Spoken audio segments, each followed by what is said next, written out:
प्रतिभा अन्वेषण माध्यम हंसुआ कला प्रतिष्ठान राजनगर रे जिला स्तरीय रज महोत्सव पालित।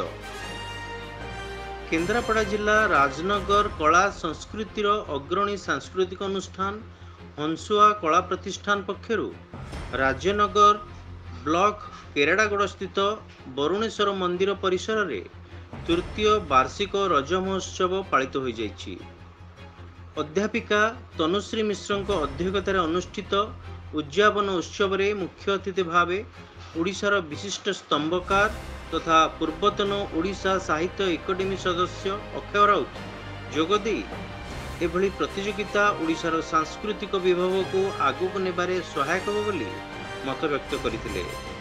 अन्यतम अतिथि भावे प्राक्तन ब्लॉक शिक्षा अधिकारी अनिल बड़, सांबादिक स्तंभकार गाल्पिक तथा ओडिशा मिरर संपादक दिलीप कुमार विश्वाल और समाजसेवी डॉक्टर रश्मिरंजन बारिक जोगदे उत्सवर प्रासंगिकता संपर्क में मतामत प्रदान करने सहित हंसुआ कला प्रतिष्ठान द्वारा आयोजित यह उत्सव प्रतिभा अन्वेषण प्रकृष्ट माध्यम बोली कहिथिले एवं प्रतियोगिता रे कृतित्व अर्जन करिथिबा प्रतियोगी मानकु पुरस्कृत करिथिले।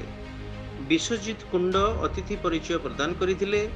प्रतिष्ठाता संपादक कवि शत्रुघ्न तराई स्वागत और संपादिक अभिभाषण प्रदान करथिले। किशोरी युवती मानक मध्य पुची, झोटी, दौड़ीडिया, म्यूजिक चेयर, संगीत और नृत्य उपरे 2 दिन धरी प्रतियोगिता करा जायतिला। स्थानीय अंचल सह ब्लॉक रो विभिन्न स्थानरू छात्र छात्री माने प्रतियोगिता रे भाग नेथिले। उद्घाटन उत्सव रे मुख्य अतिथि भाव में डॉक्टर अभय कुमार बेहेरा, मुख्य वक्ता समाजसेवी बाबाजी धल जोगदे हंसुआ कला प्रतिष्ठान अभिमुख संपर्क में मत रखिथिले। कार्यक्रम परिचालन रे सचिन दास, बिनोरी जेना, देवदत्ती राउत, नमिता राउत, पूजाराणी राउत, संगीता महंत, गौतम जेना, निहार रंजन राउत, सुश्री संगीतांक सह केरेडागड़ ग्रामवासी माने सहयोग करथिले। ब्यूरो रिपोर्ट सहित मु शक्ति महापात्र, ओडिशा मिरर।